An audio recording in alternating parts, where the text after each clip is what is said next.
Investing in women and girls is a basic human right, makes economic sense, and finally, it provides a transformative opportunity for the world.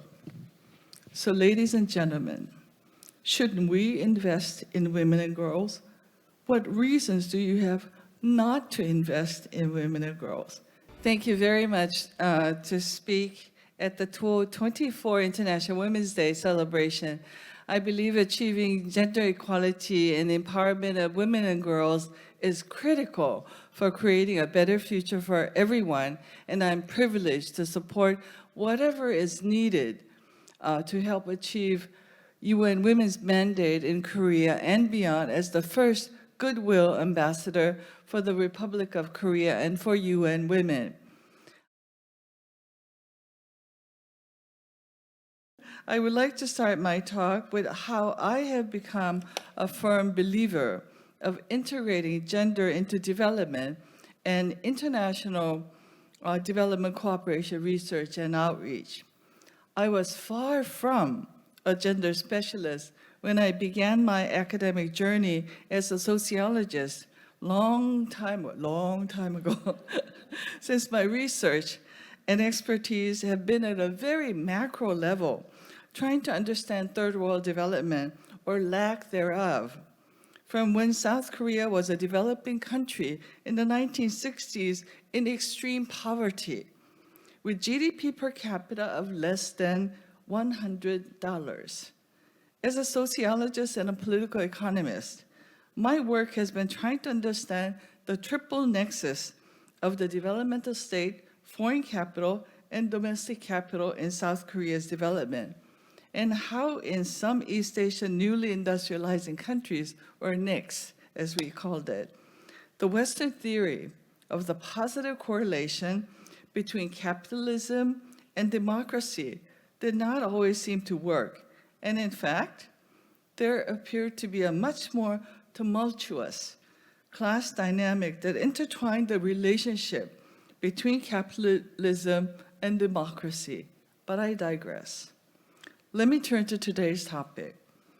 I have become very dedicated to women and girls since I returned to the Republic of Korea in 1997 after having spent nearly 20 years in the United States. First as a young child, and then as a young adult in graduate school, and then as a professor. After I returned to South Korea, I've been invited to serve on policy boards as sometimes the only token woman. I hope you know, many of you know what I mean. And whether I was a gender specialist or not, I could not but look at and study, and most importantly, speak up about the gender issue. And I'm the kind of a nerdy person who does not want to talk without the facts intact. After all, I'm a researcher and a professor, and we have to talk about 50 minutes at least, right? So I started conducting research and writing about gender issues in my field, that is development and development cooperation. And there was much to write about, to talk about, and to work on. Here we go. So, why do we need to talk about investing in women and girls on Women's Day?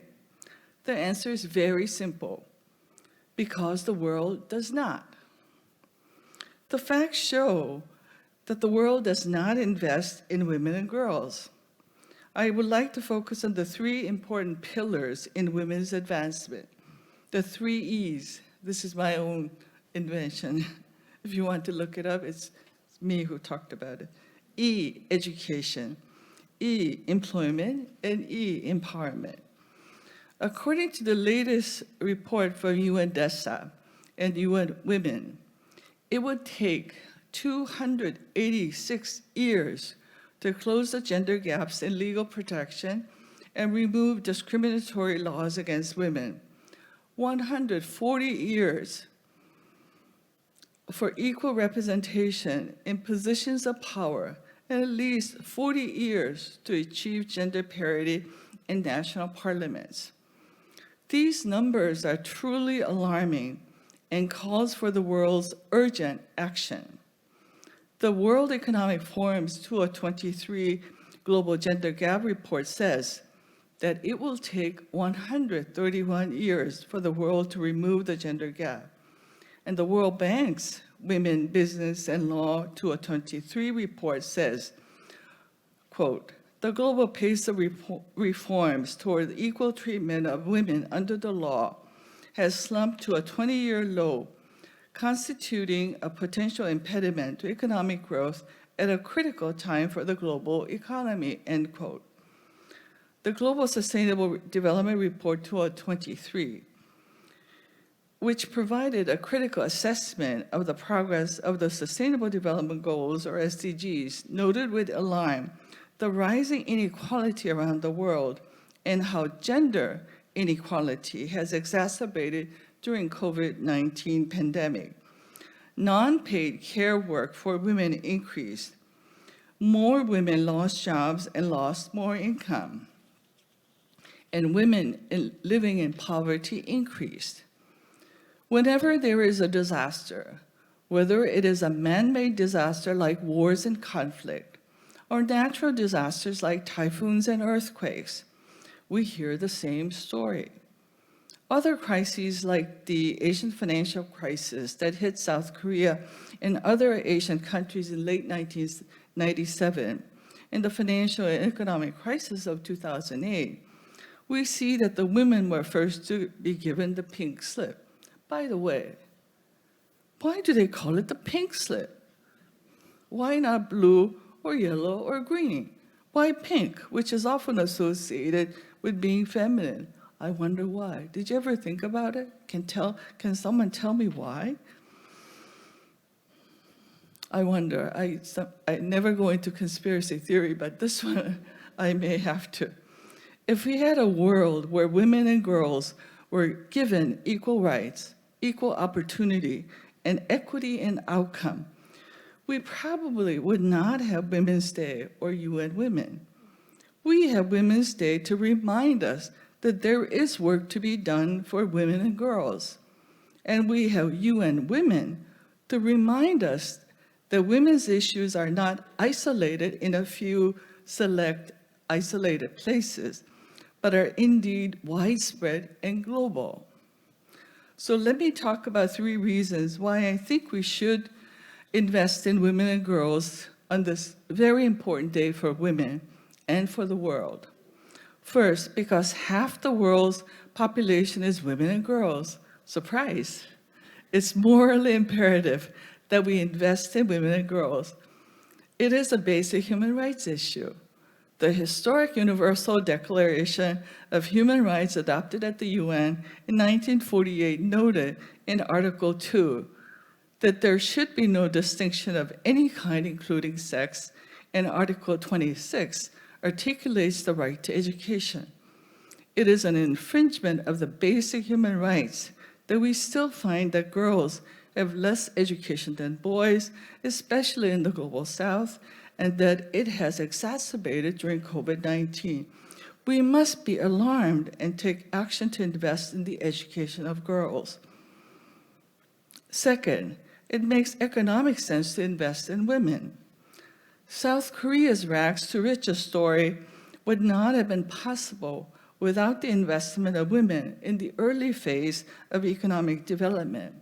In the early 1960s, South Korea had just come out of a devastating war which destroyed about 80% of its economic capacity, had little natural resources or domestic capital, low levels of technology, and a small market. And so no multinational corporations would invest in this country. So South Korea adopted a strategy of export-oriented industrialization based on light manufactured products, which could use the abundant labor force that was relatively well-educated, low-paid, and docile. That's what people like me who were doing the research said. And it was the young teenage girls who came from rural areas to work in crowded factories, sacrificing their education for their families and male siblings for meager wages. They made South Korea's leading export products in the 1960s to the early 1970s. I wonder if you know what South Korea's leading export products in these days were. They were textiles, clothing, shoes, stuffed toys, and wigs. The success of these light manufactured products With the success of these light manufactured products, South Korea is able to jumpstart its economy and move into heavy and chemical industrialization in the 1970s. The rest is history. Hyundai Motors exported its first car, Pony XL, to the US market in 1986, and LG and Samsung made inroads in the world, first with their home electronic products, but later with smartphones and semiconductors. The point is, investing in women makes economic sense. It may even help jumpstart a nation's economy. Let me share another story. Dr. Muhammad Yunus and the Grameen Bank received the Nobel Peace Prize in 2006. Dr. Yunus was on his way to Seoul to receive the Seoul Peace Prize in 2006 and was planning to give the only public lecture at Ewha, my university. And I was organizing his lecture. 2 weeks before his visit, the Nobel Peace Prize was announced, and suddenly everybody was clamoring to come to his lecture, and we had to get a larger venue to accommodate the media and growing audience. But that's another large story. The Grameen Bank is a microcredit bank and is well known for its customer base, which is largely women. But it was not designed to have only women customers. Yunus was an economic professor and made his first loan to 42 women in the village outside the university with just $27 from his own pocket. He told us that day that he found out that the women working at the market were toiling every day, every single day, but could not pay their debt. And he asked, how much money do you need to pay off your debt? And they said $27. And he already had $27 in his own pocket. So he was able to pay off their debt. Ironically, although the poor people were the ones who needed the money the most, traditional banks refused to make small loans to them, and the idea for the Grameen Bank was born. So in 1976, Dr. Yunus launched the Grameen Bank, giving microloans to the poor. However, over time, Dr. Yunus told us that men were not very good at paying back the loans. So over time, women were not only much better at paying back the loans, but they were using the loans to educate their children and to sustain their villages. So over time, more and more of the Grameen Bank's customers became women, and they became the backbone of the microcredit movement in Bangladesh and other countries. The lesson is clear. It makes economic sense to invest in women. Investing in women has a multiplying effect. Finally, let me share with you what President Drew Faust of Harvard University said at a speech at Ewha in March 2013 entitled, "Educate Women, Change the World." She was the first woman to lead Harvard since its founding in 1672. She spoke about 3 important reasons to educate women: that it is fair and we must provide equal opportunities to women. Second, there are economic and social benefits in educating women. And finally, the transformative power of educating women. For the transformative power of education, let me turn to a story closer to home. Ewha was founded by Mrs. Mary F. Scranton in 1886. She was sent by the Women's Foreign Missionary Society of the Methodist Episcopal Church of the United States. The WFMS was founded in Boston in 1869 to ordain women missionaries when the Methodist Church would not yet ordain women. And they were dispatched around the world to proselytize women, to open schools for girls, and to provide medical care. Mrs. Scranton was the first woman missionary to come to Korea. And in 1885 Joseon, she found that women and girls were discriminated, not educated, were not even given names in their family registry. So she saw an urgent need to open a school, and Ewha was established with just one student on May 31, 1886. 1 year later, in 1887, the first women's hospital, Bogu Nyagwan, was opened on the Ewha compound to provide medical care to women and girls who could not show their bodies to male doctors according to the Confucian teachings. Again, Mary Scranton asked the WFMS to dispatch women doctors and nurses to Korea. The calling for women's education, women's health, and women's medical training began in the early days of Ewha history. Ewha's founding missionaries and teachers provided education and training to Korean students with a very clear mission. As Scranton wrote, quote, "Our goal is not to have the girls change to fit in our foreign lifestyle, clothing, and environment. We are content with making them better Koreans. We hope they take pride in being Korean and become complete Koreans through Christ and his gospel," end quote. Ewha has now become the largest and most prestigious research university for women in the world, beyond anybody's imagination, and I'm sure including the early founders of WFMS. Although many girls' schools were established by the WFMS around the world by the early 20th century, only Ewha has become a comprehensive research university with 15 undergraduate colleges, 15 graduate schools, 2 teaching hospitals with 1,000 beds each, 25,000 students, 250,000 alumni around the world. This has been a transformative power of educating women. Investing in women and girls is a basic human right, makes economic sense, and finally, it provides a transformative opportunity for the world. So ladies and gentlemen, shouldn't we invest in women and girls?